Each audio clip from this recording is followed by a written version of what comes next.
Mr. Peteris Strautiņš. Vārds Pēterim Strautiņam. Hello. Yes, it works. Thank you for inviting me. Sveicināti, paldies, speak ka in this event. uzaicinājāt mani runāt šai I will speak pasākumā. about Latvia, also a little Es bit runāšu par about other Latviju Baltic states un arī in comparison. nedaudz Countries are par actually Baltijas quite valstīm similar. kopumā salīdzinājumā, So, jo šīs valstis ir Baltic diezgan states, līdzīgas. yes, they are currently one of the Baltijas actually the valstis fastest growing ir viens no region in Europe for augošajiem the last 2 or 3 years. It has been so valstīm that Eiropā, if you look at GDP growth in European countries, there is one of Baltic states and other 2 Baltic states, and then the Eiropā, rest. tad ir Sometimes Baltijas valstis, Estonia has Baltijas been jūras ahead. reģiona valstis Right un now, tad pārējā Latvia is Eiropa. growing somewhat faster. Sākotnēji So what we see here is visstraujāko pieaugumu well, pieredzēja we had a Igaunija, pretty tagad spectacular crisis. līdros Yes, you already heard about that. Latvija. That is perhaps Mēs piedzīvojam diezgan būtisku krīzi, jūs to droši vien jau zinātu, un mēs pieredzējām visbūtiskāko kritumu miera laikā kopš Otrā pasaules kara.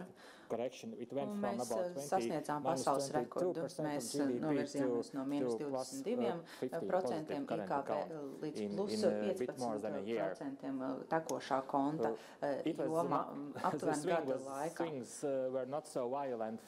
Citas Baltijas valstis tik būtiskas svārstīgas nepiedzīvoja, bet tās arī pietuvinājās līdzīgiem rādītājiem.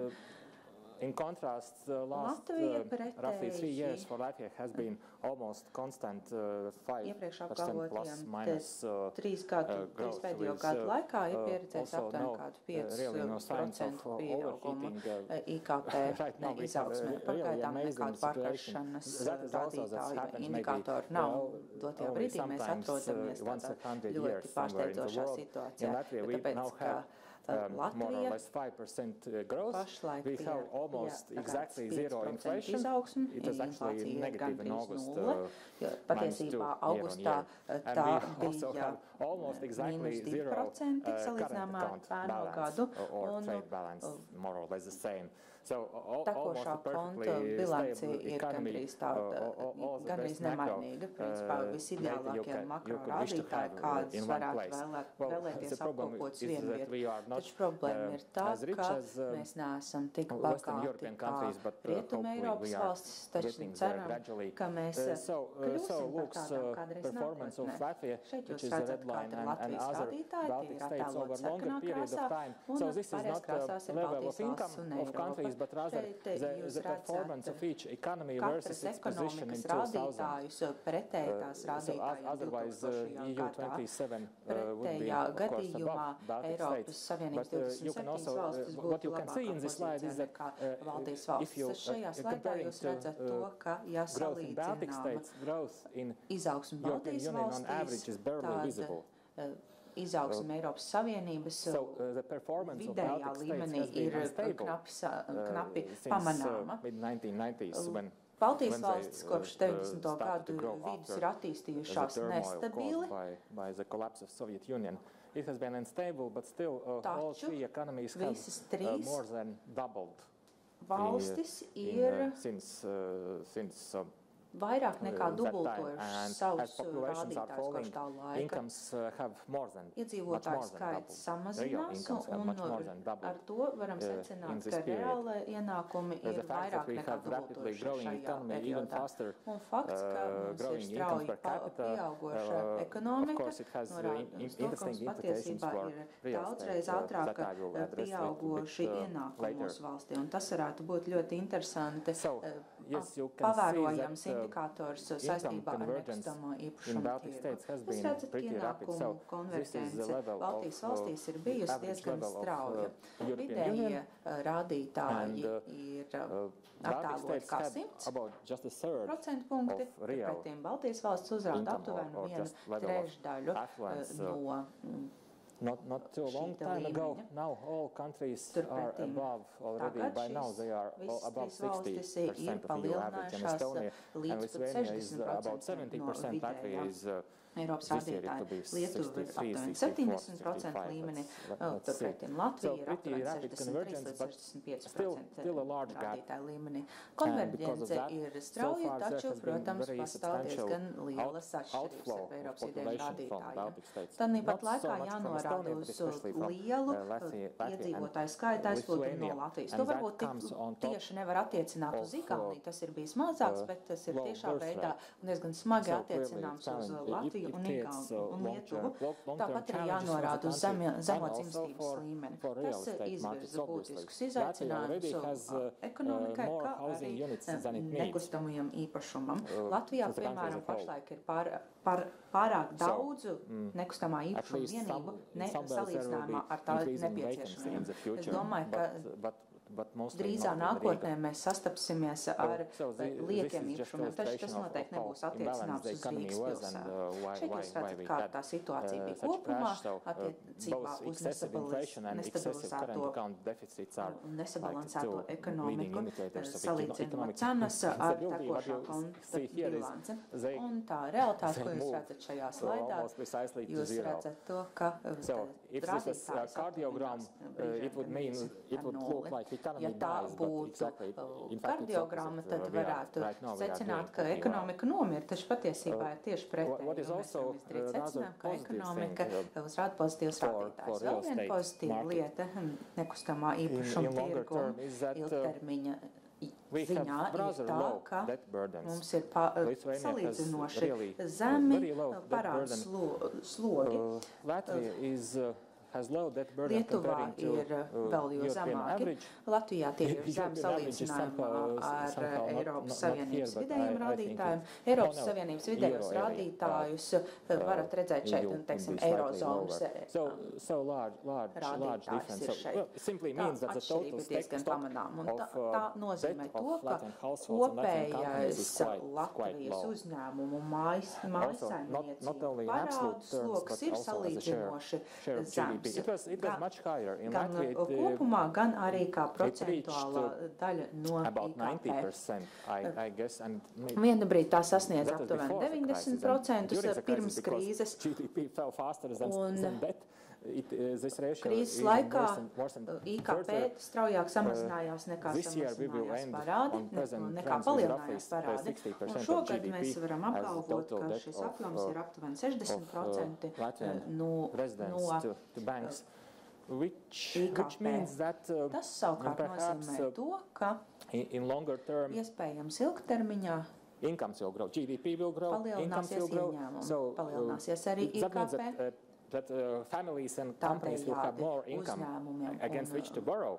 And as typically with rising income also the debt that you can carry sustainably, it rises more than proportionately. Because if you have higher income, you need to devote smaller share of income to basic necessities. So you can afford what you can afford to invest in your housing. The sum actually grows faster than income. So you could expect that not only income grows in Latvia, but also that families and companies can again afford to increase their leverage sustainably, hopefully. Palielināt šo aizņēmumu apjomu ilgtspējīgi kvalitatīvā līmenī. Un es ceru, ka tas būs kvalitatīvi un ilgtspējīgi.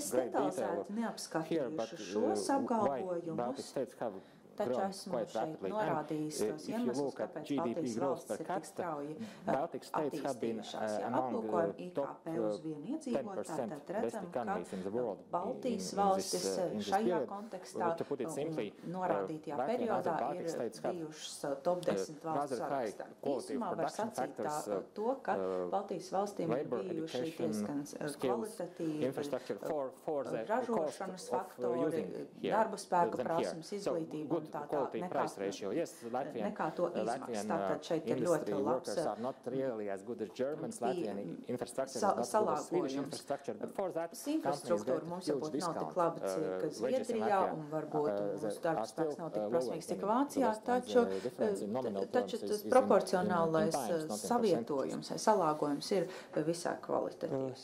There is still substantial growth potential. Būtisks izaugsmes potenciāls. Education Baltic states is even ziņās izglītība Baltijas valstīs ir daudz augstākā līmenī nekā citvieta Eiropā. Pastāv problēmas, taču mēs ar tām strādājam, un mēs tās risinām vienu pēc otras. Mums nav nepieciešams kļūt par nevainojamu paraugu praksi viena gada laikā, jo tāpēc, ka ekonomiskā izaugsme ir pakāpenisks process. Īsumā vēlos piedāvāt diagrammu. Šī ir ļoti interesanta diagramma makro rādītāju ziņā. Tā tika publicēta šā gada sākumā. Un tā norāda uz to, cik strauji valstis uzkrāja savu fizisko un finanšu kapitālu. Tie ir uzkrājumi mīnus amortizācija. Zilais rādītājs ir Eiropas Savienības vidējie rādītāji, Lietuvas rādītāji nedaudz labāk, Latvijas rādītājs ir gandrīz divreiz lielāks nekā Eiropas Savienības vidējais rādītājs, un Igaunijas rādītājs ir vēl jau labāks. Šeit jūs redzat attēlotu to, kā Latvijas ekonomika izskatās attēlota krāsās. Iespējams, jums būs interesanti paskatīties. Šeit mēs arī varam gūt atziņas par to, kur mēs varētu sagaidīt papildu pieprasījumu nekustamā īpašuma jomā. Latvijas ekonomikas struktūra ir daudzējādā ziņā līdzīga Eiropas Savienības vidējiem rādītājiem, taču pastāv arī pāris būtiskas atšķirības. Šis sektors ir daudz lielāks, un tas arī tāds saglabāsies. Mēs esam tāda valsts, kurā ir daudz lauksaimniecības un zemes un meža. Ražošana ir mazliet lielāka nekā Eiropas Savienības vidējie rādītāji, taču tās proporcija iekšzemes koproduktā ir zemāka. Un tiek sagaidīts, ka rūpniecība attīstīsies straujāk nekā ekonomika pati. Tās varbūt nav tik labas ziņas nekustamā īpašuma pārstāvjiem, jo tāpēc, ka rūpniecības uzņēmumiem parasti pašiem pieder savs rūpnīcu nekustamo īpašumu, kurās norisinās ražošanas rūpniecības procesi. Tām varētu nebūt interesanti īrēt un nomākt telpas savu darba procesu vadīšanai. Šos sektors norāda vienā krāsā, tie ir salīdzinoši līdzīgi, tos dažkārt sauc vienkārši par komerc pakalpojumiem. Tie ir visi veidi pakalpojumi, ko uzņēmumi piedāvā viens otram, lai nodrošinātu uzņēmuma darbības aktivitātes, mārketings, drošība, grāmatvedība un tā tālāk. Un parasti šie sektori attīstās attīstoties ekonomiski attīstībai. Tātad palielināsies ekonomika, un tas palielināsies arī proporcionāli. Un šie divi sektori ļoti aktīvi ir biroja telpas. Es arī domāju, ka būs labs pieaugums viesnīcu sektorā. Tas ir apmēram puse no Eiropas vidējās vērtības. Ja mēs skatāmies uz to, tas ir diezgan interesanti. Tomēr, kā tirdzniecība ir vēl labāk attīstīta kā Eiropas vidējais rādītājs 16,1. Tas it kā nozīmē to, ka Latvija ir liels transporta un loģistikas pakalpojumu eksportētājs, un arī šī nozare ir divreiz lielāka par Eiropas vidējo rādītāju. Un arī daži uzņēmumi, kas zināmā mērā ir iesaistīti šajā tranzīta un loģistikas darbībā, kas tiek pieskaitīti šim šai nozarei. Un, ja ir kādas problēmas, ko Latvijā varētu sagaidīt, lūkoties caur industriju prizmu, jā, tad tiešām Latvija ir bijis ļoti sekmīgs transporta pakalpojumu eksportētājs īpaši uz austrumiem, bet izskatās, ka varētu būt risks, kā tranzīta plūsma caur Latviju varētu arī samazināties. Tā tas varētu notikt. Un tās varētu būt netik labas ziņas. Bet veselības aprūpes pakalpojumos varētu būt lielāks pieaugums. Tā ir ļoti maza nozara Latvijā, pārāk maza. Un tas pats attiecas arī uz pārējām Baltijas valstīm. Un es domāju, arī jaunajām Eiropas dalību valstīm, kas pamatā ir nabadzīgākas par citām Eiropas valstīm, es domāju, ka šī pati loģika ir piemērojama šīm valstīm. Es domāju, šeit ir augsta cenas un kvalitātes attiecība, kas raksturo šīs valstis. Kur tad Latvija nopelna? Es neapstāšos pie šī slaida, bet gribu runāt par galvenām makroekonomiskām prognozēm Latvijai un citām Baltijas valstīm, un tas ir mūsu bankas prognozes, kaut arī citu banku prognozes, es domāju, būs ļoti līdzīgas. Mēs esam diezgan lielā vienprātībā par to, kā ekonomika attīstīsies. Es domāju, ka nākamā gadā pieaugums Latvijā, ja ekonomika pātrinās, attīstīsies pātrināti, bet šis pātrinājums nebūs liels. Es domāju, ka eiro ieviešana patiesībā nepadarīs Latviju tik ļoti interesantu no investīciju viedokļa, bet varbūt iebraucējiem būs vienkārši vieglāk domāt par Latviju kā eirozonas daļu, un tas skan vienkārši tīri labi, un varbūt tāpēc investīciju šeit būs vairāk, bet vidusposmā tā varētu būt, kā ekonomikas pātrinās attīstības tempi varbūt kļūst zemāki, jo Latvijā diezgan daudz iedzīvotāji no Latvijas aizplūst.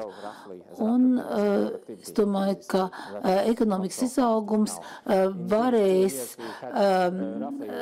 būt salīdzināms ar ražošanas, ar produktivitātes pieaugumu, un darba spēku vienkārši vairāk šeit nebūs. Runājot par citām Baltijas valstīm, izaugsme šeit ir bijis mazāk strauja, bet varbūt, ka tās spēs šo izaugsmes tempu uzturēt stabilāku. Mēs redzam, ka īpašas atšķirības šeit nav sagaidāmas. Cena pieaugums acīm redzot augsts straujāk, kā tas ir jaunās valstīs. Un ja mēs skatāmies uz pasaules prognozēm, starptautiskā valūtas fonda prognozēm, tad mēs redzam, ka pasaulē iekšzemes, kad koprodukts patiesībā neaug nemaz tik slikti, tas, un iespējams nākamā gadā izaugsme vēl pieaugs, īpaši attīstītajās valstīs, Amerikas valstīs, Japānā, tur vajadzētu būt lieliem uzlabojumiem. Kaut arī nav pilnīgas pārliecības, tomēr mums par to nav, jo kongresā vienmēr ir kāds, kas varētu visu samaitāt Amerikas valstu kongresā. Runājot par Latviju, šeit mums ir tāda pati situācija kā citās Baltijas valstīs. Latvija ir kontrastas zeme.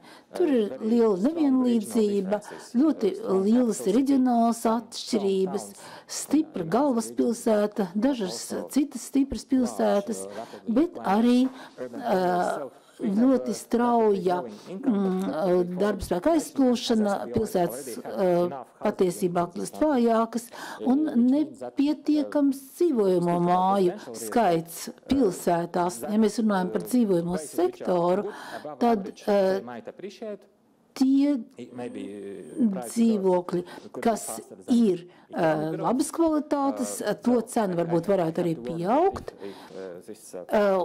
bet man jābrīdina, ka ja uzturēšanās atļauju pārdošana tiks apstādināta, tādā gadījumā cenu pieaugums arī apsīks un pircēja plūsma apsūks.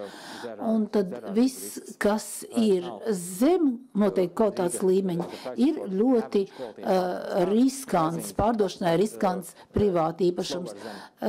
Dažviet cenas aug, bet mazāk nekā ienākumu līmenis. Un, protams, varbūt to būs nevisai viegli saprast, bet šeit Latvijas iedzīvotāji sadalīt pēc vecuma grupām un arī pa reģioniem. Un šeit mēs redzam galvaspilsētu un cilvēku skaitu katrā vecuma grupā. Šeit mēs redzam,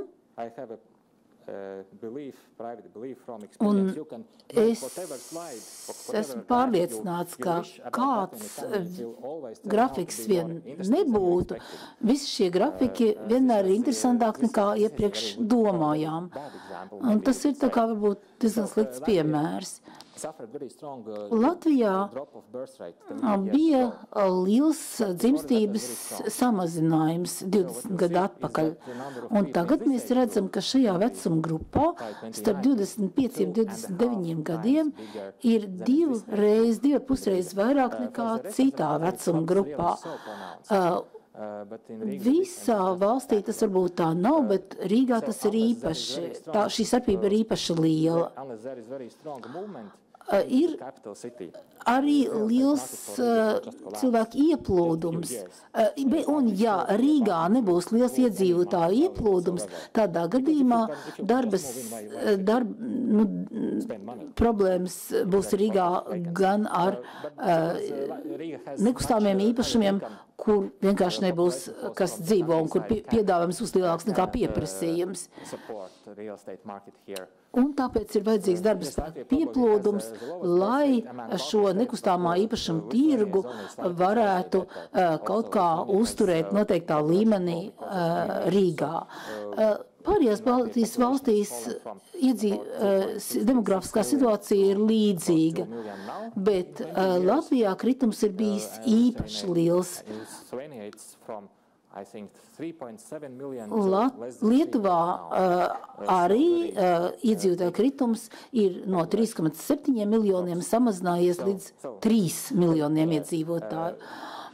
Un tāpēc Latvijas nekustāmo īpašumu tirgu naudas pelnīšana ir iespējama, bet šis tirgus tomēr būs ļoti svārstīgs. Runājot par reģioniem, var teikt, ka Latvijā ir divu veidu pilsētas. Ir tādas, kur var nopirkt īpašumu par 100 latiem kvadrātmetrā, un ir arī tādas, kur var veselu dzīvokli nopirkt par 100 latiem.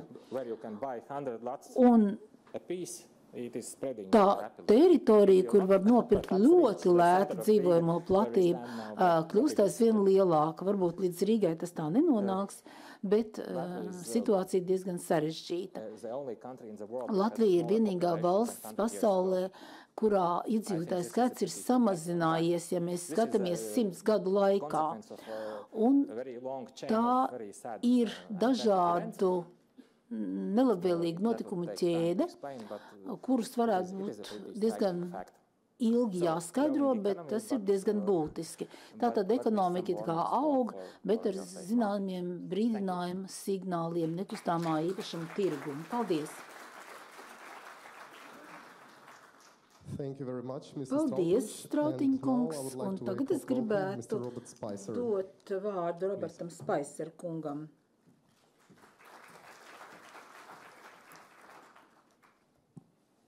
Good morning. Thank you. Labrīt, paldies. Es esmu Roberts Spicers, un es pārstāvu uzņēmumu Global Cap Consulting. Es gribētu pateikties organizētājiem par šo kongresu, par jūsu uzaicinājumu uzstāties. Es gribētu saprast, cik no jums ir nekustamā īpašuma aģenti. Paceliet lūdzu rokas. Un cik ir redzējuši, kā uzņēmumu darbība viņu jomā sašaurinās. To ir pat vairāk nekā nekustamā īpašuma aģentu. Interesanti. Un, tagad mazliet par manu konsultīvo uzņēmumu. Es tieši nenodarbojos ar nekustamo īpašumu šobrīd, bet agrāk, kādus 3 gadus strādāju nekustamā īpašuma jomā. Un man bija tā iespēja runāt ar daudziem aģentiem un uzņēmumiem, kas strādā nekustamā īpašuma jomā. Un es gribētu mazliet dalīties šajā informācijā un arī padomāt par to statistiku, ko mēs pat redzējām par to, kas notiek globālajā tirgu un ekonomiskā un vēsturisko kontekstu. Šodien mēs mazliet paskatīsimies par to, kāda ir finanšu krīzes vēsture. Mēs esam daudz par to dzirdējuši. Un, ja jūs braucat uz Grieķiju, Spāniju, tur vēl aizvien ir lielas problēmas. Šī krīze ir ietekmējusi nekustamo īpašumu, bet arī daudz citus uzņēmumu darbības veidus un arī cilvēku domāšanas veidu, to, kā cilvēki redz ekonomiku.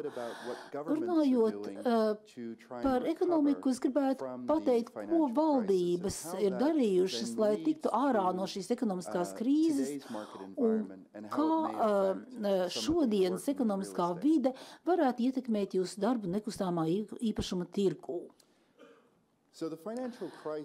Finanšu krīze sākās apmēram 2008. 2007. gadā, un to Amerikas Savienotās valstīs uzsāka riskantu aizdevumu, ko izdeva bankas. Banka kreditēja cilvēkus, kuri nebija spējīgi šos kredītus atdot. Bija dažādi hipotekārie instrumenti, kur procentu likme varēja palielināties, kas nozīmē arī, ka procenti palielinājās un cilvēki faktiski bija ņēmuši vairāk naudas, nekā viņi spēja atdot. Otrs jautājums ir šo hipotēku pārvēršanu vērtspapīros, kas nozīmē, ka bankas faktiski kopoja šīs hipotēkas, izlaida vērtspapīrus un pēc tam šos vērtspapīrus pakešu veidā pārdeva tālāk. Un līdz ar to, tā kā toreiz nekustamā īpašuma cenas visu laiku palielinājās, tad arī šo vērtspapīru vērtība it kā palielinājās, bet cilvēki nespēja šo naudu atmaksāt, un līdz ar to banka un arī ekonomika kopumā zaudēja lielu naudas daudzumu. Līdz ar to likviditāte tirgū stipri pazeminājās. 4 valstis, par kurām es gribētu runāt šodien, ir Francija, Itālija, Vācija un Spānija. Un es iekļaušu arī Amerikas Savienotās valstis šajā analīzē, jo Amerikas Savienotās valstis ir ļoti labs rādītājs tam, kas noticis iepriekš un kas notiek arī pašlaik. Šī statistika ir ļoti līdzīga tai, kuru mēs redzējām iepriekš. Man ļoti būtībā pat skauž tā labā statistika, kas ir jūsu rīcībā. Bet šo statistiku var atrast internetā un tad var paspēlēties ar šiem grafikiem. 2005. gada 1. kvartāls līdz 2008. gada 4. kvartālam. Ja mēs redzam būvniecības indeksu, tad mēs redzam, kā krīze ir attīstījusies Amerikas Savienotās valstīs. Rietumu Eiropas valstīs šāda krituma, tik liela krituma nebija. Bet te iet runa tikai par šiem 12 kvartāliem starp 5. un 8. gadu. Latvijā Ir bijusi ļoti stipra recesija, par ko mēs esam dzirdējuši jau. Un 2009. gadā ekonomika tiešām ļoti cieta. Mēs salīdzinot ar Īriju, Vāciju, Grieķiju, Latvijā bija milzu recesija. Pēc tam sekoja Grieķija, recesija Grieķijā, bet pārējās valstīs situācija nebija tik slikta. Tika īstenoti ļoti lieli taupības pasākumi, un ekonomisti pilnīgi nebija viensprāts, vai tas ir pozitīvi vai negatīvi, vai šie taupības pasākumi kavēs ekonomikas atlapšanu vai ne. Faktiski realitātē viss tas nostrādāja un izskatās, ka Latvijas ekonomika aug un ir visstraujāk augošā ekonomika Eiropas Savienībā. Mēs dzirdējām gan, ka ir bijis iedzīvotājs skaita samazināšanās apmēram 15%, kas ir gan emigrācijas, gan zemes dzimstības rezultāts. So, how did we get to where we are today? Mēs nokļuvām līdz And how situācijai, did the kurā esam governments look pašlaik, at un kā creating a valdības recovery for the markets? izskatīja Well, it was all about putting variantus, liquidity kā back into the market. It's all about making money available for people. krīzes. So Principā there were viss bija bailouts of saistīts failing ar banks. So naudas governments ieguldīšanu intervened atpakaļ and they lent money to Pirmkārt tās banks. glāba There was bankas, credit tās easing, which meant that aizdeva money bankām poured naudas into the banks from līdzekļus, governments tās arī on loans and so on. atviegloja And so those banks could pass aizdevumu on nosacījums, to tātad normal tās arī consumers palīdzēja the bankām, ability lai to tās borrow. varētu So they could make savukārt novirzīt mortgages, šos they could līdzekļus get loans for their businesses parastajiem and so on. iedzīvotājiem, So the credit easing kredītu veidā, really lai helped varētu, to prop things up. ņemt līzingu, This kredītu caused, but it was un also paplašināt part of savu the plan, uzņēmējdarbību a un tā lowering tālāk. of interest Tas rates. And so savukārt now izraisīja mortgages are cheaper to pazeminātas get, procentu loans are likmes, un cheaper to tagad, get. teiksim, ir daudz vieglāk un lētāk saņemt, drīzāk daudz lētāk saņemt What effect did this have? So these are the similar charts. Kāds If we look at the period tam bija between rezultāts. Ja aplūkojam Q1 of laika posmu 2009, no which is pirmā in the middle of these kvartāla graphs, 2009. you can see gadā, that we saw the drop in the kas ir first aptuveni period in the attēla 12 vidū, quarters we looked grafika at, vidū. and now we see a Mēs slight redzam recovery. So in neliels most of the kritums, economies, un there otrajā is brīdī mēs a pieredzam slight nelielu recovery kāpumu. which is occurring. Mēs Now, redzam, this ka is a good thing veidojas on one kāpums, hand, but kas it's no vienas causing puses ir a lot labi, of bet no nervousness otras in the puses tas international community izraisa on the other hand. satraukumu And un I'll come on to that in a nervozitāti minute. starptautiskajā If we look at France and sabiedrībā. Es Germany, pie tā atgriezīšos they're actually doing nedaudz very vēlāk. well right Mēs redzam now to, in ka terms of Vācija pašlaik uzrāda their ļoti house labus un prices. So stabilus these are the house rezultātus price indexes, mājokļu and the baseline is set at indeksu 100. ziņā. Ja So mēs France redzam, and ka Germany are doing very, very well. Italy and bāzes Spain and līnija ir Greece and Ireland 100%, are not un mēs doing so redzam, ka well Francija un as Vācija has uzrāda been labus in the media. rezultātus, turpretim Itālija un Spānija uzrāda vājus I rezultātus. un found tas this ir graph arī and I found it izskanējis extremely mēdījos vairāk kārt. interesting to look at. If we Man look at bija the ļoti divergence of interesanti interest paskatīties uz rates tādu lietu. Ja for mēs small redzam business uz- loans in the four palūkojamies countries uz that we have procentu here, likmju diverģenci we see that šajās Spain and četrās Italy's valstīs, interest tad mēs rates for redzam, small ka business Spānijas loans un have remained very Itālijas, high. In fact, they're procentu peaking above likmes what they ir were saglabājušās in ļoti augstā pre-2009 līmenī, un days. If we look at the same statistic for France and Germany, we see that the interest rate for small business loans has actually fallen substantially, a way of mobilizing the economy again. If we look at house prices, the house pricing index, and do a compare and contrast, we can see the health within the French and the German marketplace, and then we can see the illness in the Italian and the Spanish marketplace. I'm not suggesting that I'm an economist and I know enough about this subject to draw a direct correlation, but I think it's very interesting from a pictorial perspective to see what the different economies are doing and how the different economies are reacting. So in the chart on the left, this is the government intervention of lowering interest rates for business loans, and in the chart on the right, this is the result of lower house prices in those countries. Un mēs redzam, kāds ir rezultāts mājokļu So where are we cenu ziņā. today? Kāda ir situācija Today pašlaik? we see that the markets are recovering in most countries. There seems to be a better attitude towards the real estate market. There's more lending going on. There's more money available in most of the real estate markets. You're seeing house prices, especially if you're a buyer, you're seeing house prices increase compared with a few months ago, and certainly this time last year. But we also hear in the media and we see on the TV that now governments, instead of easing credit and creating this liquidity in the market, they're beginning to tighten credit to make sure that they protect the economy. We also see that there are moves to raise interest rates now, which will slow down this liquidity in the marketplace. So we saw this devastating dip, the crisis. We've seen what governments have done to correct the crisis, and now we see there's going to be a correction of the correction. And what economists are saying today is, what effect will this have?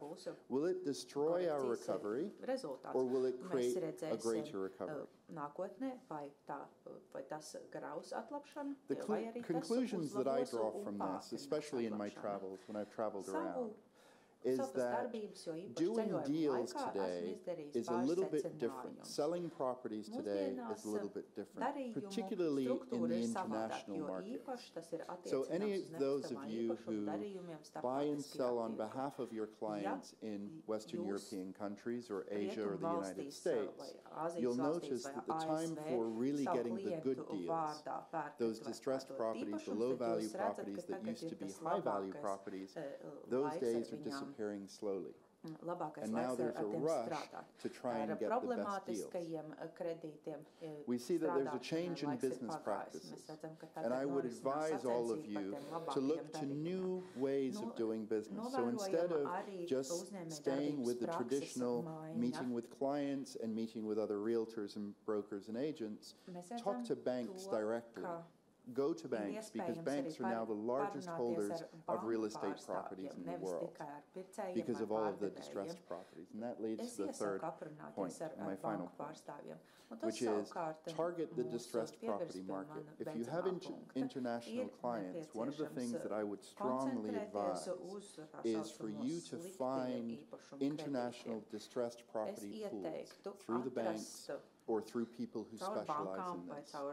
I know from my own experience in Florida that you can go to Florida now and you can buy properties very cheaply, literally at cents on the dollar, because these have been distressed properties and there are specialists now who are combining these properties and auctioning them off, and the banks are doing that as well. So you may want to consider changing your business practices slightly to take advantage of this change in the market, understanding that the governments now are beginning to tighten things up. They eased everything to create liquidity in the market, and governments are now looking at tightening everything to protect the economies moving into the future. Atvieglojuši situāciju, turpretim tagad tās Paldies. Sāk savilkt grožus stingā. Paldies! Thank you very much, Mr. Robert Spicer, Global Cup Consulting. So now before the next speaker starts, I would like to invite those who assigned for the tour to Amatziems. The tour is leaving at 12:30 from the lobby, so please you can go to the tour. And now let's welcome Mr. Kirkor Arjekhanyan.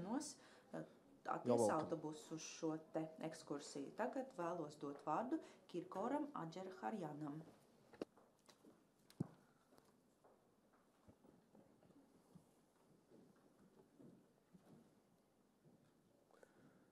Mr. President, dear friends, Prezident kungs, dargie draugi, I will present to you an overview of the agenda for 2013-2014 gada darba kārtībai. Of FIAPSI World Council of Brokers.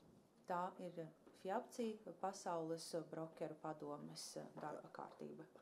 Manis minētiem laika periodam. As you know, there is 4 World Councils in FIAPSI. FIAPSI pastāv 4 World Council of Managers, Developers, experts, menedžeru, attīstītāju, ekspertu un brokeru divīziju.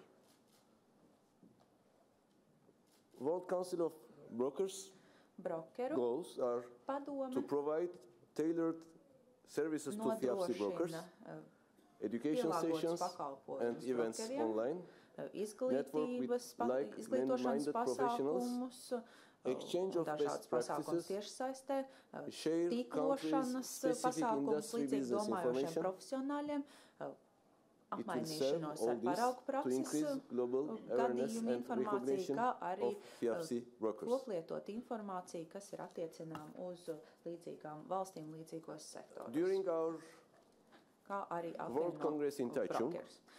Ja we pieminam really pasaules work very kongresu hard Taichungā, tad jāsaka, mēs esam to ļoti smagi fix strādājuši, some lai priorities. noteiktu You see here prioritātes.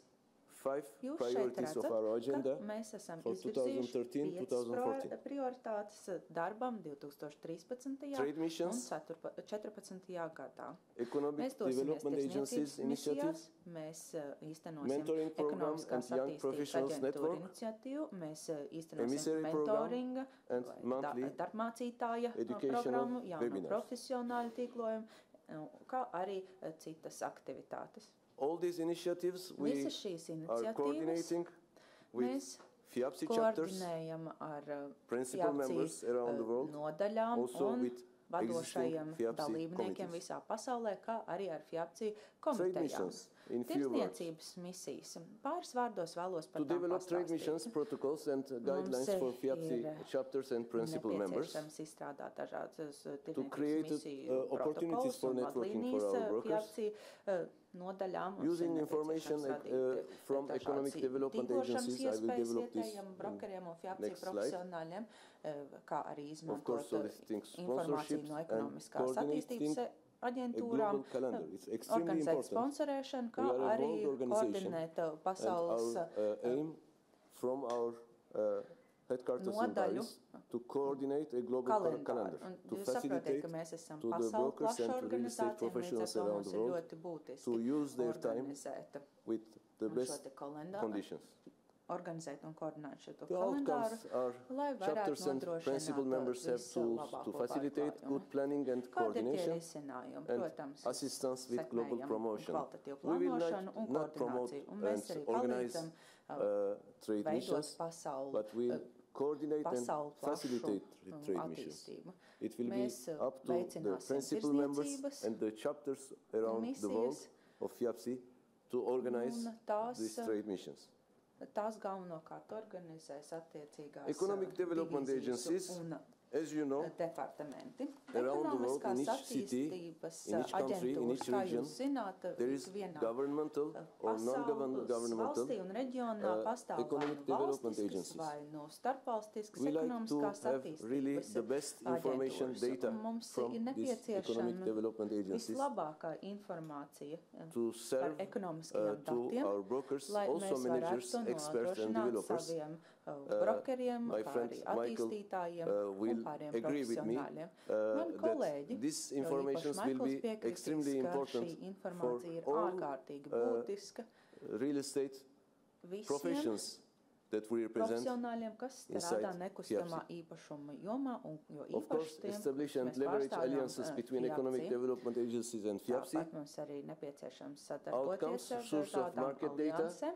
for our Kādi ir FIAPSI tie library, ieguvumi? supports Mēs trade mission activities. iegūstam When tirgus we go datus, in a mēs country, we have to know atbalstām the tirgus misiju industrial, pasākumus. economical, Piemēram, ja mēs and dodamies uz commercial kādu valsti, mums ir potentials of the country, nepieciešams, what kāds they ir need, tās valsts what we can attiecīgais promote, what we can industriālais, provide. rūpniecības un ekonomiskais Two-way information potenciāls un tā sharing, tālāk, economic ko tie var agencies piedāvāt benefit un ko from mēs varam global piedāvāt. brokerage expertise. Un visbeidzot, tā ir informācijas koplietošana, Mentoring lai visi program varētu and iegūt Young Professionals vislabāko. Network.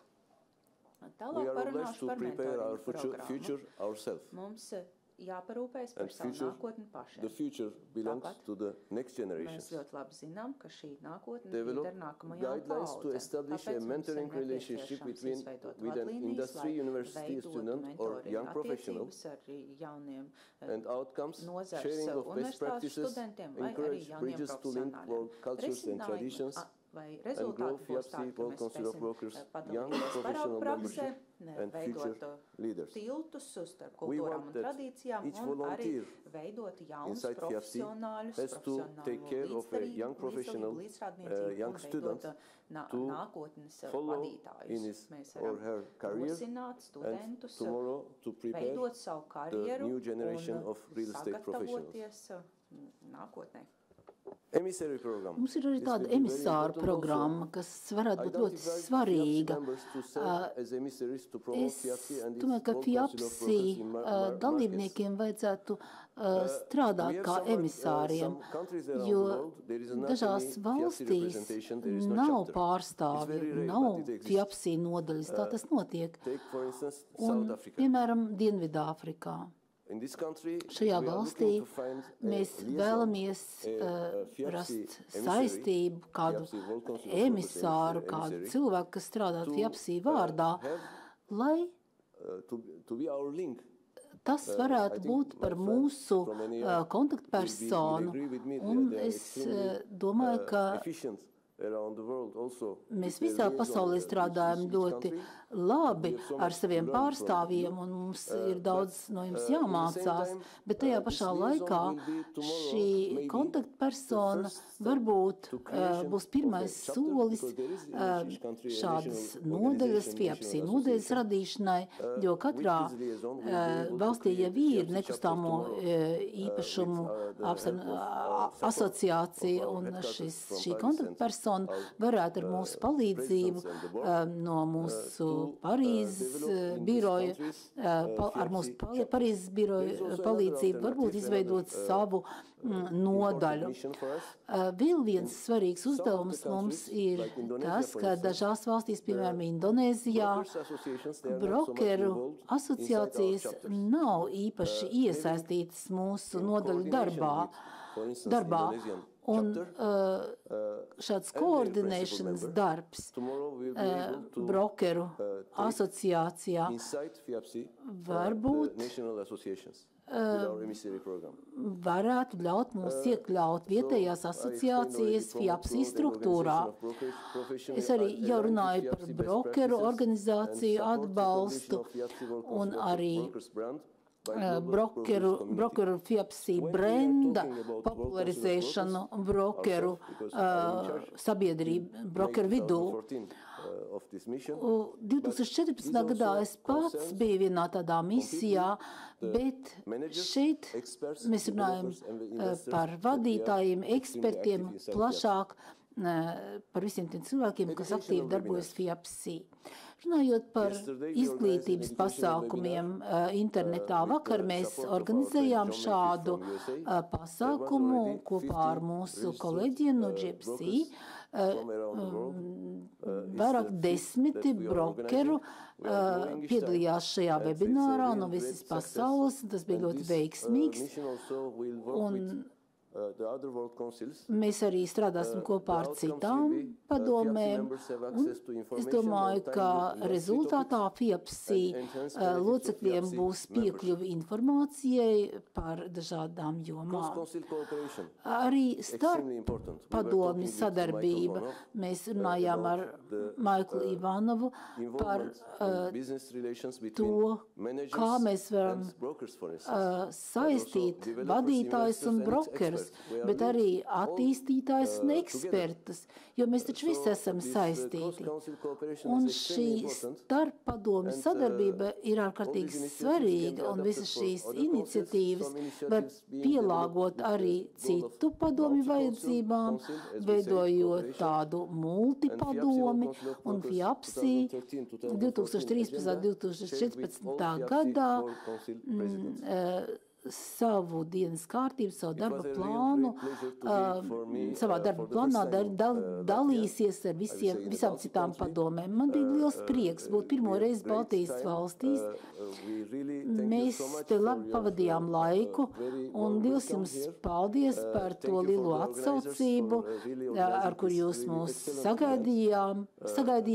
Organizācija ir ļoti laba bijusi, un ir šeit ļoti daudz cilvēku no daudzām pasaules valstīm. Liels jums paldies par to! Thank you very much, Mr. Kirkor. Liels paldies, Kirkor Jan kungs. Un pirms mēs uzsākam nākamo diskusiju, es gribētu minēt, ka 12:45 mums ir apaļais galds, kas notiks Lambda zālē. Tātad tie, kas vēlas piedalīties šajā galdā, lūdzu dodieties uz Lambda zāli. Un tagad gribu stādīt priekšā paneli, nākamo runātāju. Mums ir Jānis Taukačs kungs, kas vadīs diskusiju. Bez tam piedalīsies arī šajā apaļajā galdā Etienne Spirts, Gundars Bojārs, kas kādreiz bija Rīgas mērs un tagad strādā New Europe Real Estate, un Simona Oliškevičūte Ciceniene, kas strādā Norklus uzņēmumā, un Taukačs kungs moderēs šo diskusiju.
A bit more than an hour and you're back home in Latvia.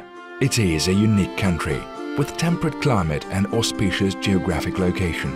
And what's more, with favorable immigration policies. It's more often now that foreign guests choose Latvia as their second home.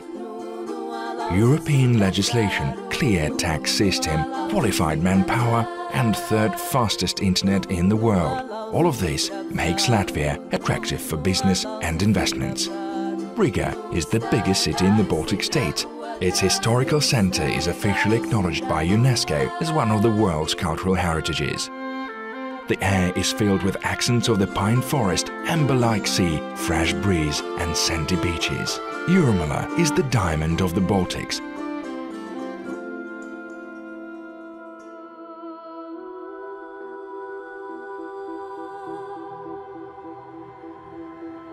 Beautiful, welcoming and cozy Latvia. This is what Z Towers invites you to explore.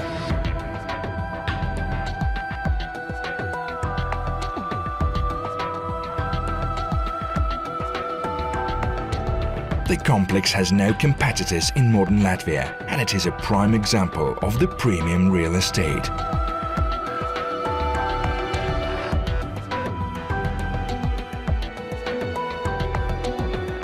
The cherry on the top of the cake is the panoramic view of Old Riga, the airport, ships in Riga harbour and the seashore.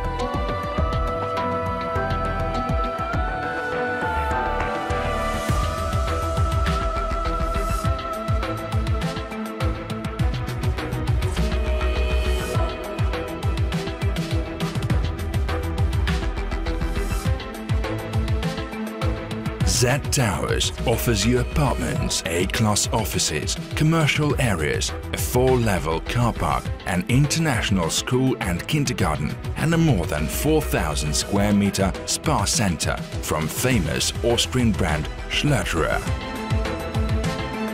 The best experts in the area world architecture, real estate development and construction take part in our project. Z Towers, life outside of space and time.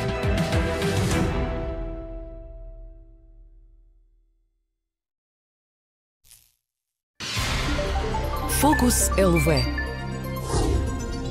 Последние новости 24 часа в сутки. Латвийские новости и события в мире. Политика. Актуальная в бизнесе. Точно, объективно, удобно читаемо. Спортивная информация, новости культуры. Фокус ЛВ.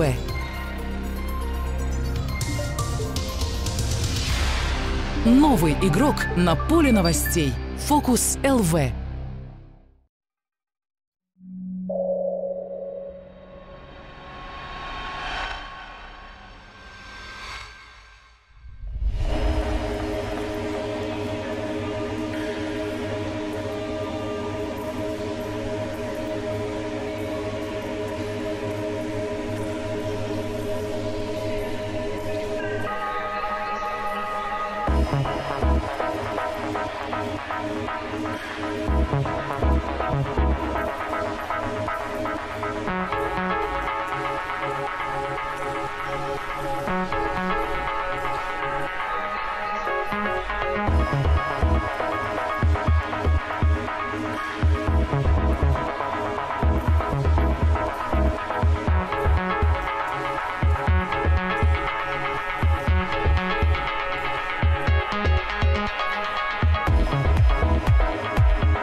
Locekļiem par dažādiem nodokļu jautājumiem, un pēc tam esmu vadījis Rīgas pilsētu, un tagad esmu atpakaļ uzņēmējdarbībā un priecājos par to.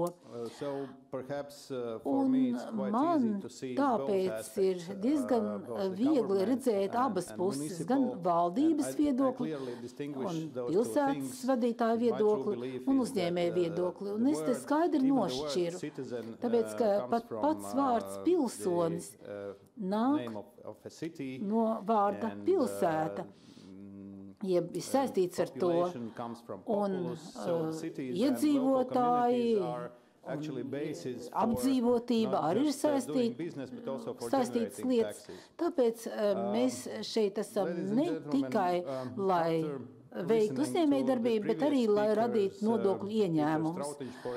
Klausoties, piemēram, Pētera Strautiņa runā, es sapratu, ka katrai bankai ir savs Pēters. Un tas ir labi. Tās bankas, kas ir izdzīvojušas, ir likušas savus Pīterus pareizajā vietā un tos izmantojuši, un tas regulējošais, un tas ir labākais un lielākais regulējošais faktors. Ja tik tiešām jūs vēlaties kaut ko darīt šajos grūtajos laikos, jums vienmēr ir jāsatopas ar jāiet pie bankas, un banka ne tikai dod jums padomu, bet arī vai nu dod jums iespēju kaut ko izdarīt, vai nedod šādu iespēju. Parasti šodien mums ir arī noteikts ārstu skaits, kas var parakstīt mums zāles. Un šobrīd lielākoties viņi mums paraksta dažādas nomierinošas līdzekļus, dažādas regulējošas dokumentus mēs saņemam par konkurences regulēšanu gan no Eiropas Savienības, gan no citām instancēm. Un iedzīvotāju skaitam samazinoties, es baidos, ka tāds sedatīvu daudzums varētu vēl vairāk samazināt mūsu nozari, samazināt ekonomiku, sašaurināt ekonomiku kopumā, un tad arī pat tie daži, kas vēl ir palikuši, dosies no šejienes prom. Es domāju, ka tas nav tas veids, kā mums vajadzētu rīkoties. No vienas puses, mums ir vajadzīga stipra finanšu regulēšana, un to varētu uzņemties bankas, bet ir jādod arī vairāk iespēju vietējām iestādēm runāt ne tikai par regulēšanu, bet arī par stimulējošiem pasākumiem. Patiesībā tā ir vienīgā lieta, ko tās var darīt. My naive concept is that taxes should be fair, they should be reasonable and should be aimed at a certain target. Mostly around the world, and Jānis already mentioned that, is that the trend is to tax everything what moves, everything what doesn't move, everything what cannot escape, instead of using that tool as a tool for, as a basis for stimulating certain sectors. And I want today to touch upon mostly what could be called a municipal tax, a property tax in Latvia. It is very differently regulated in Europe and in the world. In Latvia it is a state tax set by law, and it is diverted to municipalities, not 100%, but a certain proportion is diverted to the governments. Their local powers, local authorities can give, they are allowed to give discounts on certain taxpayers, and they can give like 90, 70, 50 or 25% discounts to the people depending on their needs. In general, in EU, municipalities are allowed to implement their local rules on tax discounts to relieve socially unprotected population, to improve business environment or other important sectors, but the amount supported is actually regulated, and there is EU regulation number 1998 from 2006, which determines that in case de minimis state support is higher than it is allowed, municipality before taking this decision has to receive a decision of European Commission on individual support for a certain project. You can imagine what consequences it brings, and the support limit is totally 200,000 euro in 3 years to each and any entrepreneur. Otherwise, except if it works in transport sector, and the transport sector is 100,000 euro. During my career, I have personally, both being a mayor and after, I have come up to certain occasions where no tools can be worked, where the investor and developer is investing heavily into the local infrastructure, and that's millions, and the investor is not allowed to receive any discounts on taxes, which actually isn't fair, and it doesn't work.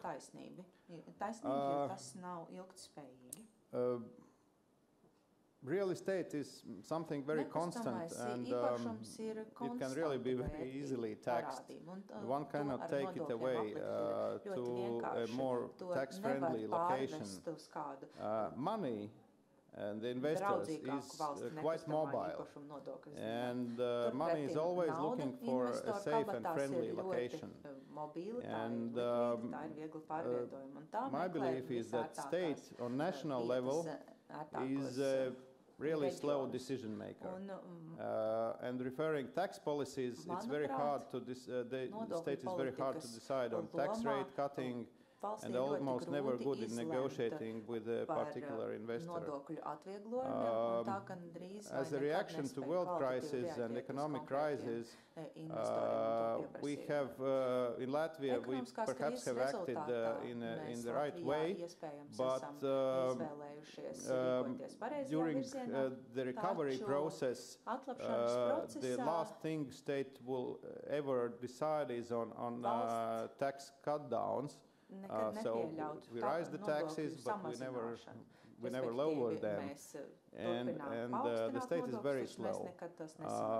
National government decisions are very often dependent on populistic trends, like, okay, it's not regarding taxes, but today we are discussing resident permits related to real estate investments, and it's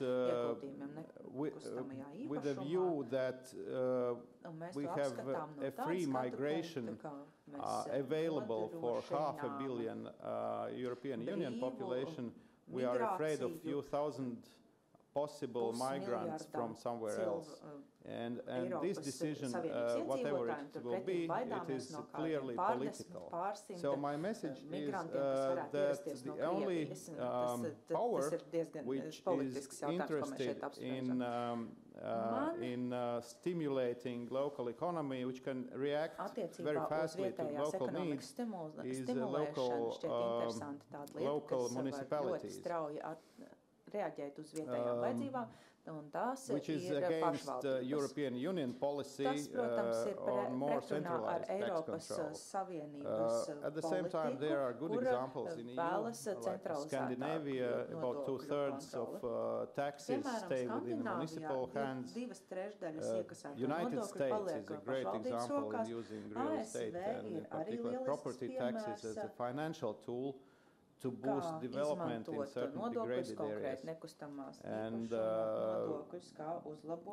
I have seen fantastic examples as the so-called tax credit tool is used to transform former military or industrial sites. So we decided to be brief. So if I could give a message to any EU commissioner or World Banker or IMF or whatever, or a government, would be to please have a Peter for the financial sector, but give more power to local municipalities in order for them to have a fast tool to boost their local business environment and to stimulate the quality of life. Thank you. Thank you, Gunārs. Etienne, you also had seen some examples of correlation between increase or lowering of tax rates in Europe, depending on economic downturn or increase in GDP. Ekonomiskās attīstības izaugsmu IKP jomā. Paldies, Jāni. Also to get to the next point, because what we've just heard is that mēs tikko klausījāmies Gundarā, kurš sacīja, ka nekustamais īpašums nav mobils, līdz ar to tas varētu būt, tā teikt, viegls taksācijas upuris. Taču mēs vēlētos tagad parunāt par to, kā ieguldīt nekustamā īpašumā un kā tas darbojas. Protams, tas apgalvojums ir ļoti pareizs. Eiropas Savienībā katra valsts drīkst piemērot un izgudrot nodokļu sistēmas, kā tās vēlas.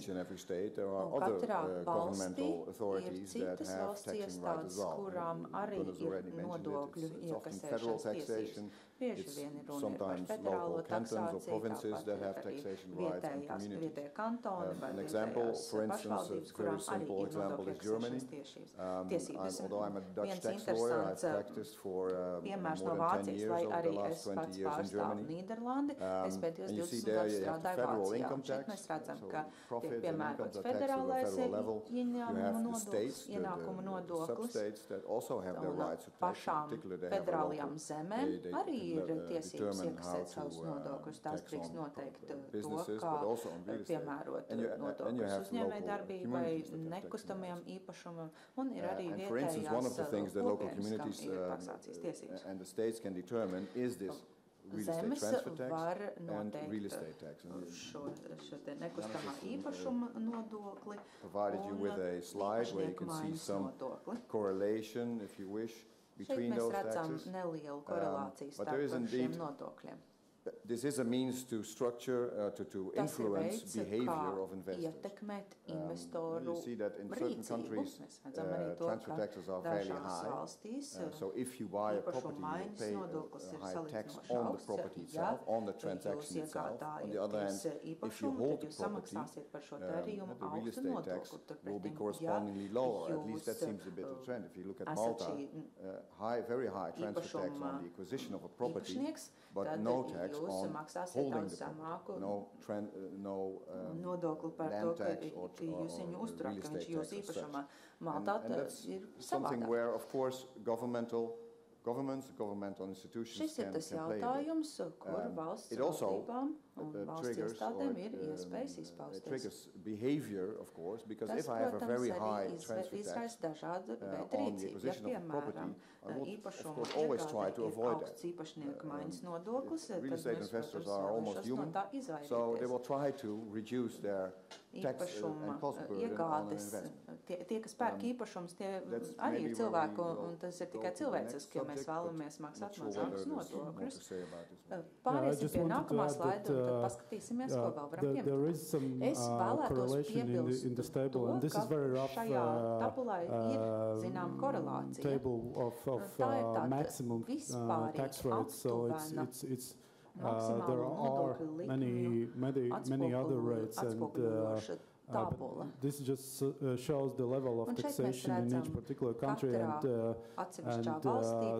is some correlation between transfer tax and real estate tax, so that where there is higher transfer tax, there is lower real estate tax, and vice versa. And some aspects of taxation are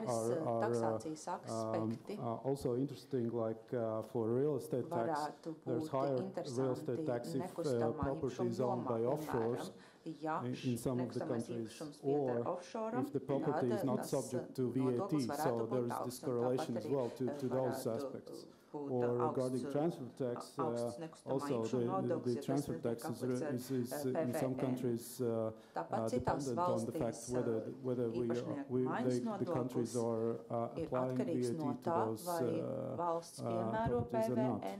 So if then we go to the tax planning part, pārvirzamies uz nodokļu plānošanas, tad varbūt jūs varētu parunāt this was a bit of a more or less rough and slightly political overview on what we see. Nedaudz politiski iekrāsots pārskats. On the transfer taxes that you just saw was of course as it stands now, it doesn't show you what has developed, but there is indeed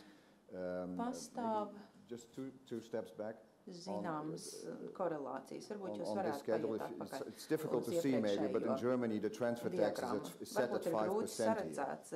Now, not so many years ago, that was 2%.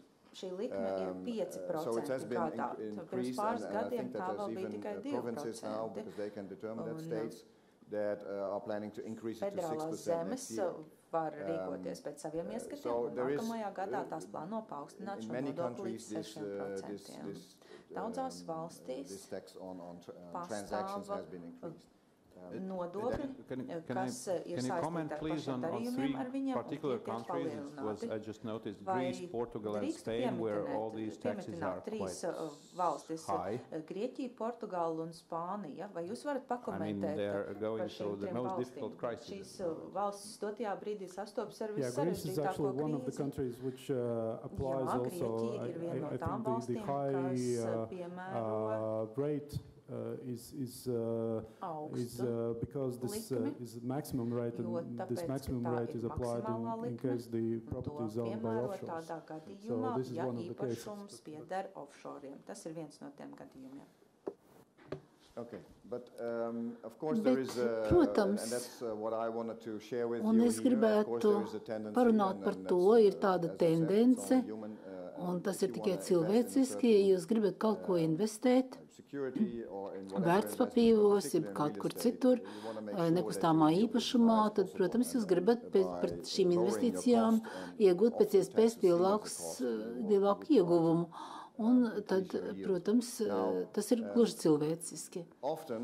Bieži, ja jums ir iespējas nopirkt komercīpašumu, tad šis komercīpašums bieži pieder uzņēmumam, un tad jūs varat vai nu to pirkt tieši, vai jūs varat pirkt akcijas uzņēmumā, kam šis īpašums pieder. Protams, šeit ir arī juridiski jautājumi, kas jāņem vērā, piemēram, saistības, dažreiz darījumi vieglāk nokārtot vienā vai citā veidā, bet ja mēs runājam par nodokļiem, tad arī šeit ir zinām jautājumi, kas ir saistīti ar to, vai mēs pērkam aktīvus vai akcijas. Un ja mēs paskatāmies slaida kreisajā pusē, pozitīvie apsvērumi, lai izvēlotos aktīvus vai akcijas, ir tas, ka lielā mērā tas ir atkarīgs no nodokļiem, īpaši akciju darījumu gadījumā akcijas netiek apliktas ar pievienotās vērtības nodokļu, man šķiet Eiropā un arī vispār citur. Bieži var arī izvairīties no īpašuma pārņemšanas nodokļa, un dažreiz šis nodoklis ir pietiekami augsts, un to var vienkārši nemaksāt, pērkot akcijas. Un bez tam daudzās valstīs ir iespēja pārdot akcijas bez tā, ka jūsu īpašuma kapitāla palielinājums tiktu aplikts ar nodokli. Viens konkrēts piemērs ir, piemēram, Beļģijā, bet ir arī citās valstīs tas izplatīts. Ja jūs pērkat īpašumu tieši, tad jūs maksājat 12,5 jeb 13% īpašumu pārņemšanas nodokli, kas ir pietiekami augsts. Un no tā var viegli izvairīties, ja jūs pērkat akcijas kādā uzņēmumā, nevis tieši nekustamo īpašumu, jo akciju pirkšana netiek aplikta ar nodokli.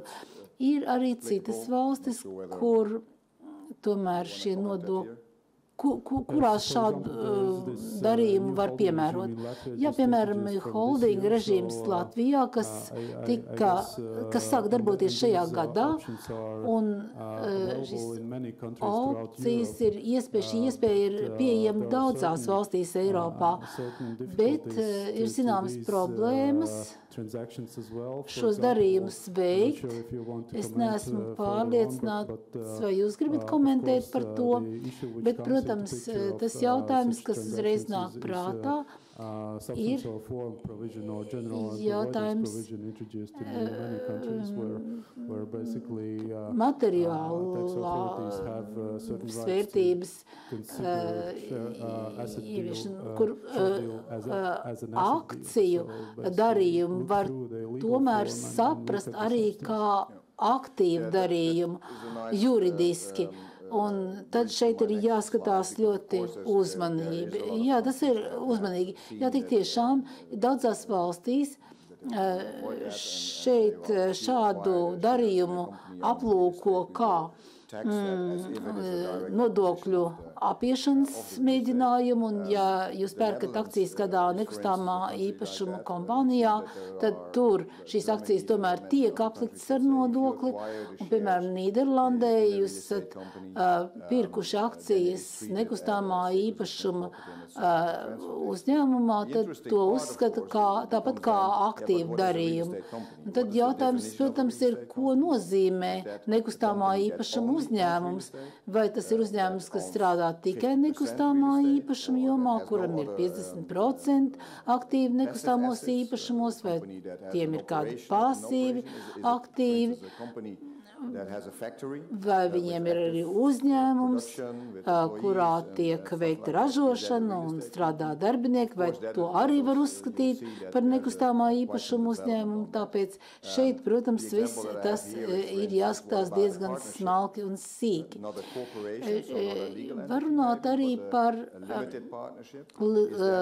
ierobežoto partnerību.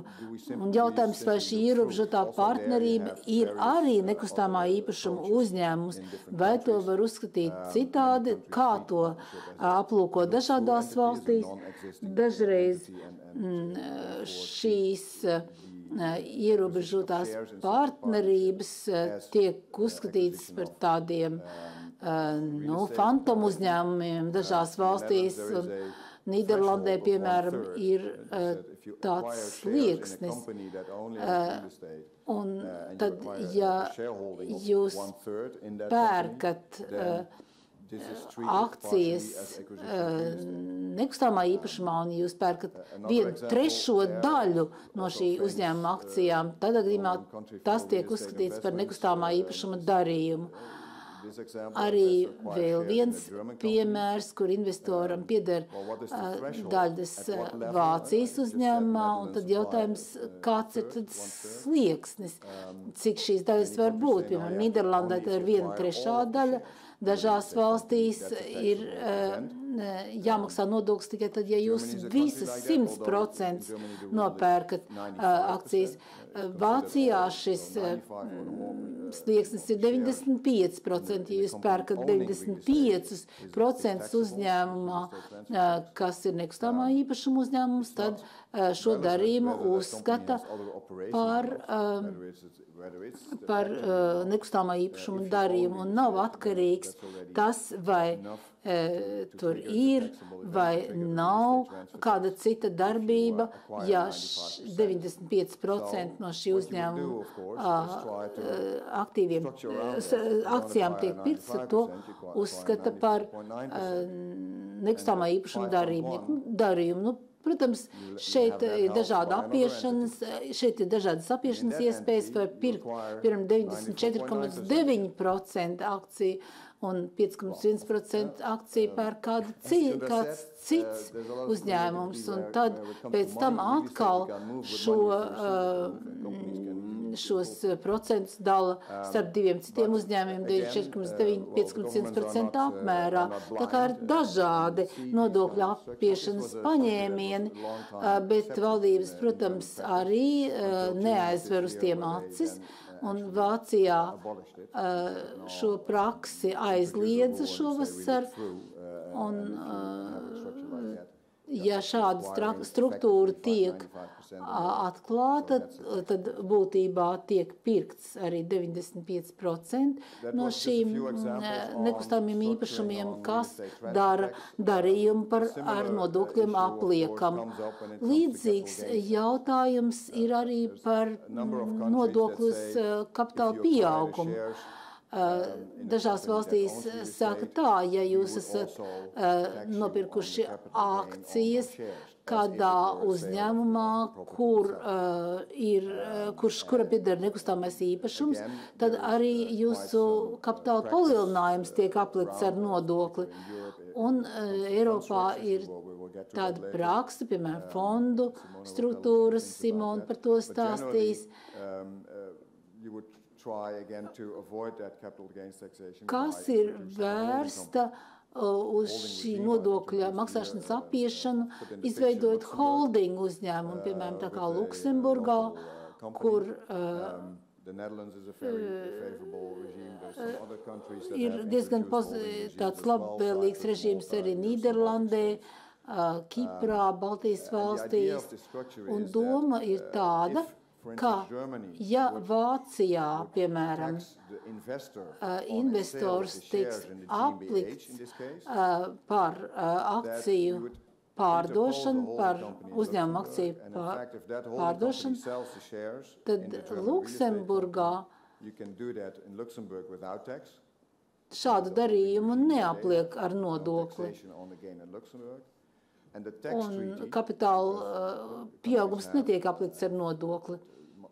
Un visās Eiropas valstīs patiesībā ir likums par dubulto neaplikšanu, un tad kapitāla pieauguma nodoklis parasti tiek saistīts ar to valstu, kurā ir kapitāls, un tikai Luksemburgā ir iespējas atbrīvot šo The text says only Luxembourg can tax. In Luxembourg, we don't tax because it's exempt under the aplikt šo kapitāla pieauguma nodokli šo kapitāla pieauguma nodokli, bet Luksemburgā ir attiecīgs deklarēts izņēmums, kur rezultātā šo kapitāla pieaugumu ar nodokli neapliek. Baltijā ir arī ļoti izdevīgs režīms, nodokļu aplikšanas režīms, ja jūs... Bet, protams, tik vienkārši arī nekad tas tomēr nav. Jo valdības, protams, seko tam, kas notiek, un ir ieviest tāds noteikums, ka SAO kontekstā ir ieviest tāds noteikums, ka tā ir valstī, kurā īpašums ir reģistrēts, ir arī iespējas uzlikt šo nodokli ne tikai uz pašu īpašumu, bet arī uz šī īpašuma pārdošanu. Pašlaik drīz arī tiks slēgts jauns nolīgums starp Luksemburgu un Vāciju, un šī iespēja izbeigt no aplikšanas ar nodokļiem pārreģistrējot īpašumu uz Luksemburgu vairs nebūs iespējama, jo šo īpašumu apliks un drīkstēs aplikt ar nodokļiem paši Vācijā, jebkurā Etienne. I would like to add that, un es gribētu tagad piebilst, considering these issues, of course, kad mēs runājam par šiem jautājumiem, focus should be made not only to the jāpievērš uzmanība ne tikai vietējiem likumiem, kur mums, piemēram, ir šis noteikums par nekustamā īpašuma uzņēmumiem, kas tiek definēti tā, ja 50% no aktīviem ir nekustamais īpašums, bet arī noteikumi par dubulto neaplikšanu, kuru rezultātā var izvairīties no nodokļu maksāšanas kādā citā valstī, bet ir arī Eiropas Savienības stingrāki likumi, kur rezultātā mums ir būtībā, kuri nosaka jau augstākus noteikumus, kas ir Eiropas Savienības līmenī, kur šis kapitāla pieauguma nodoklis vispār nedrīkst tikt iekasēts, un tādā veidā mēs šos 2% vispār varēsim par tiem aizmirst. Un tagad Simona mazliet pastāstīs par nodokļiem vēl, par nodokļiem. Tad pārskatu dos par nodokļiem. Es gribētu pastāstīt par pašreizējo nodokļu aplikšanas kārtību un nekustamā īpašuma investīciju fondu aplikšanu ar nodokļiem, salīdzinot ar citām investīciju formām, tieši nekustamajā īpašumā, ja vienkāršos parastos uzņēmumos. Un šeit šajā slaidā jūs redzat mazāk parasto investīciju struktūru un dažādos nodokļu aplikšanas līmeņus un ar nodokļu liekamās personas.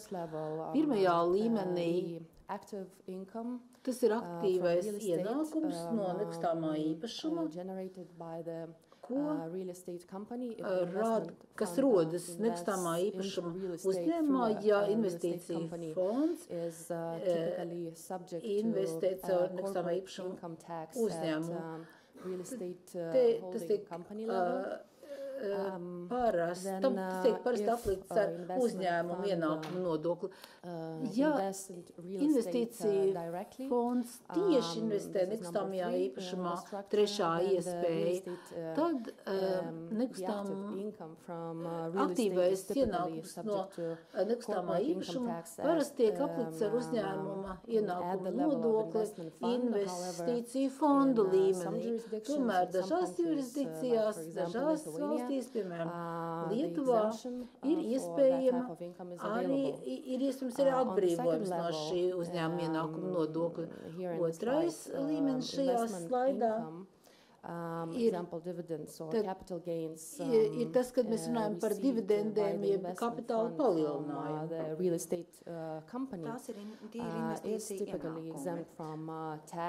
Tiem parasti ir piemērots atbrīvojums. Some countries, capital gains from sale of shares in real estate holding companies, as mentioned earlier, may be subject to tax. And finally, at the level of investors, the capital gains from the sale of fund units or dividends are typically subject to respectively personal or corporate income tax as at the level of the individual investors. Speaking about trends and forecasts, it must be said that actually across Europe they vary a lot, because some of the countries take the direction trying to introduce some positive changes in the taxation regime of the investment funds, providing wider exemptions or lowering the tax rates. However, in some other countries the tendency is different. For example, like in Lithuania and Estonia, actually the exemptions are being, the applicable exemptions are being withdrawn, and further and further the investment through investment funds is becoming as attractive as usual investments into real estate directly or through a company. However, one common feature that can be drawn analyzing the current regulation and the trends, that actually regulation on investment funds, investment through investment funds offer usually one level of taxation in comparison to that where investments are made through a company, because in majority of the jurisdictions income at the investment fund is not taxable, because in most jurisdictions investment funds as such, they're not taxable persons. Dažās jurisdikcijās tās vienkārši nav ar nodokļiem apliekamas personas.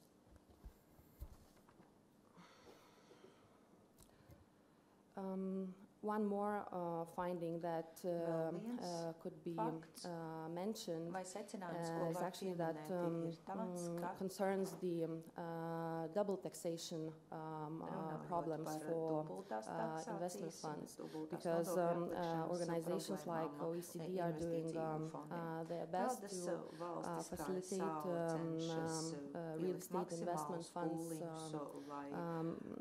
in the international setting and protect them from cross-border double taxation. However, the problem isn't really solved yet, and at least in Lithuania we had quite a few cases that the application of the tax treaty was denied, and that the investment income from the fund was double taxed.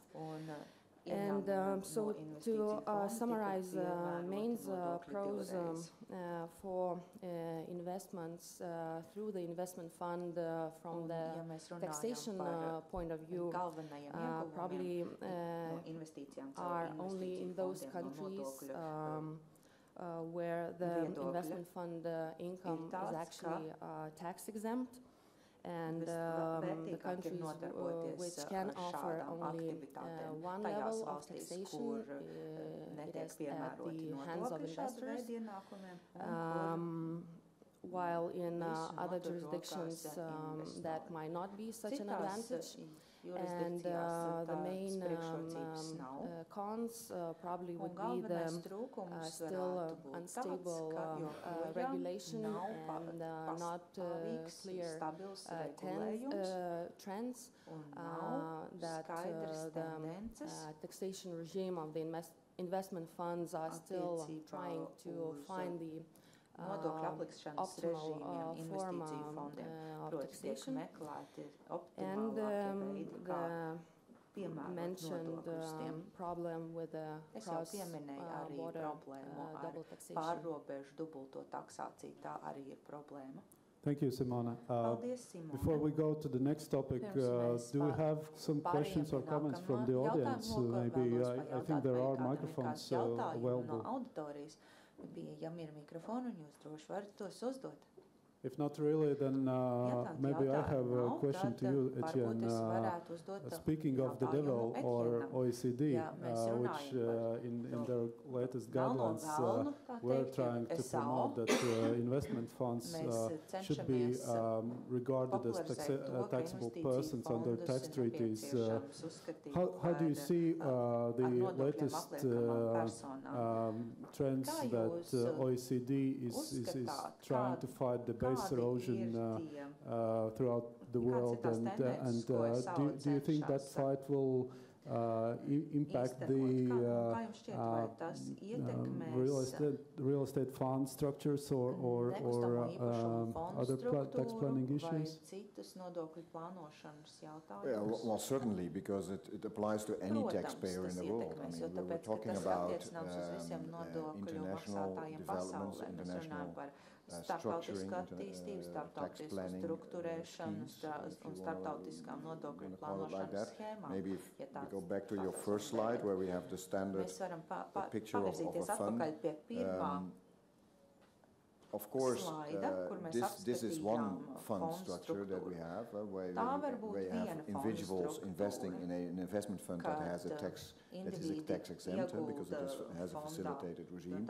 But there is also a lot of other fund structures, like in particular offshore private equity structures, where I have limited partnerships or trusts or different vehicles that do not qualify for these tax exempt investment fund regimes that are in principle normally taxable entities, where you collect money because it's flexible, more flexible, because you don't want to have the regulatory requirements of a fund like this.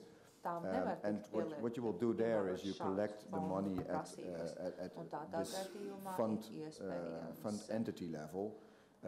Normally structure a holding company beneath, and then your property companies lower, maybe country holdings, and by then funding, by financing your investments in a certain way, often you would have bank financing anyway, but you would try to forward the capital that the investors bring in as loans, for instance, to the property companies or to the holding companies and then to the property companies to optimize your real estate yield, as I already mentioned in the beginning. So there's, of course, tax planning structures also in that respect. And yeah, there is a discussion going on, not only within the OECD, but also the G20, the largest industrial states, where they say, yeah, well, but we think that even if that's legal, if that fits within the legal framework and the tax framework of all these countries, we have the impression that these enterprises, these businesses, are not paying their fair share in tax. And that will definitely influence also these kind of real estate structurings. One example that I can add to that is, for instance, hybrid loans. There is something that you would there's qualification differences in the way how you finance, and sometimes in the one country a certain loan is treated tax-wise differently than in the other country. And you can try to use that. You can try to make sure that you get a tax deduction in the one country, but not having to pay taxes on that income in the other country, purely based on qualification differences between the countries, because we have no harmonized tax system, not within the EU, not even within the EU, and not by far not globally. So it will take a while before that has been matched, so to say. I think before it gets more specific, but it is something that a real estate fund manager or a real estate fund investor has to consider as well as the CEO of a large industrial enterprise. Thank you, Etienne. We have 5 minutes to wrap it up. Speaking of the devil again, about harmonization, a couple of words about VAT. Of course, we all know that there's a European Union system of VAT, but in practice, I can see from a practical point of view that there's no unified system because of the local law, because of the options used under the directive. So basically, there are many issues where we sit down with experts from other countries, and there are so many differences in the unified system. So and this relates very much to the real estate market as well, and then the issues under real estate, VAT taxation. So the general principle, of course, is that transactions with real estate are VAT exempt, and here there is, in my opinion, breach of the VAT directive under the Latvian law, where the Latvian law taxes lease of real estate, but that's more exception. And of course, there's only taxation of new buildings allowed under the VAT directive, and there's adjustment period. Normally it's between 10 and 20 years. In Latvia it's 10. In some countries I have seen also 5 years, but that's exception. And on VAT issues, there are several planning opportunities as well. So because of the large amounts involved in VAT issues, and where there is VAT exemption, there is also room for some planning. But of course, be careful, because there are several ECJ or Court of Europe cases on where they disqualify such planning. And one of the most famous cases is Halifax, where the court says that there was no business reason for the planning, and therefore they basically didn't allow this planning to be implemented. So the possibilities for planning on VAT side, you can usually see option to tax VAT exempt transactions, interposing a company in one of the transactions, sale and leaseback, VAT grouping, sale of shares versus assets, and transfer of business as going concern. You should be careful also with the qualification of certain transactions where lease, like I said, under the domestic law could be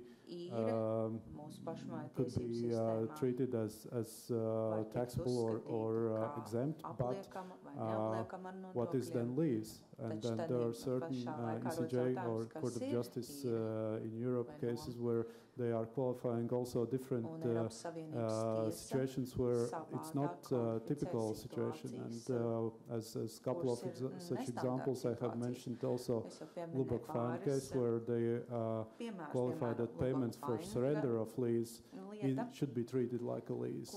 But for example, in Sinclair, the court said that place for cigarette vending machine in a particular area in a building is not a lease.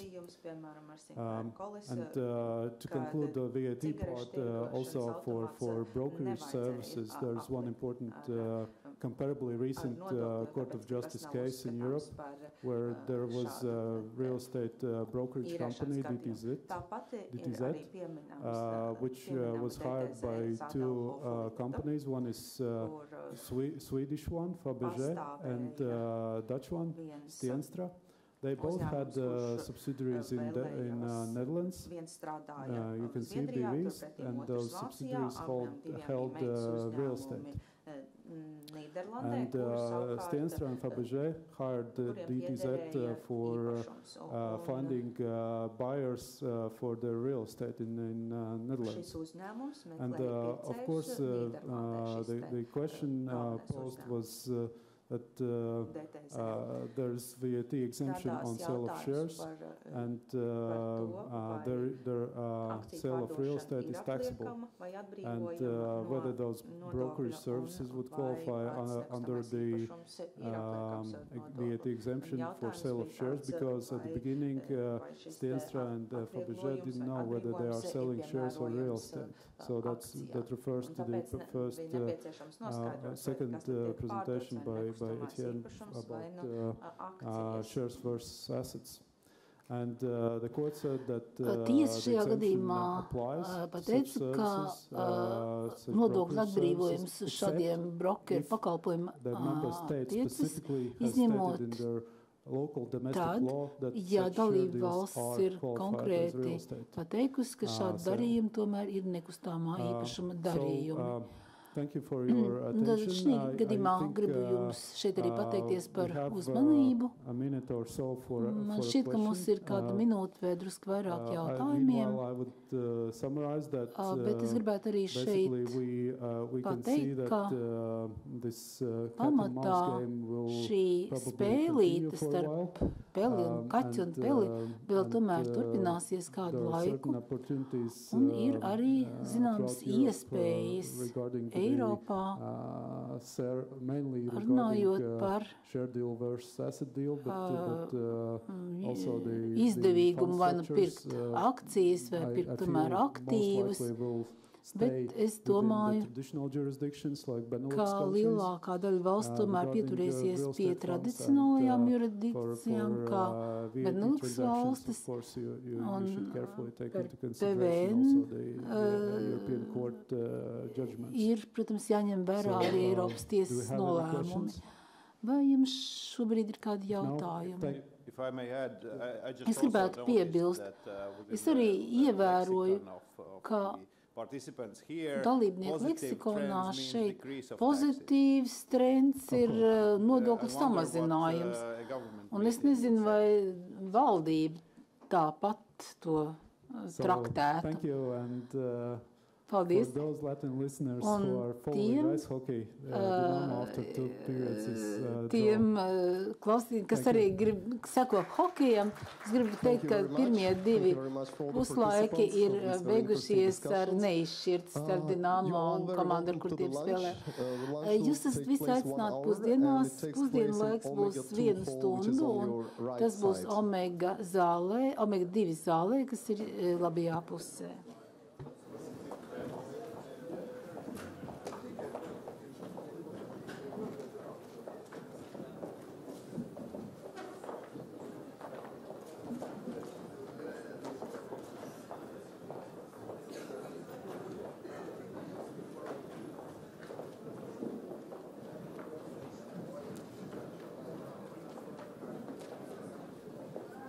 immigration policies. It's more often now that foreign guests choose Latvia as their second home. European legislation, clear tax system,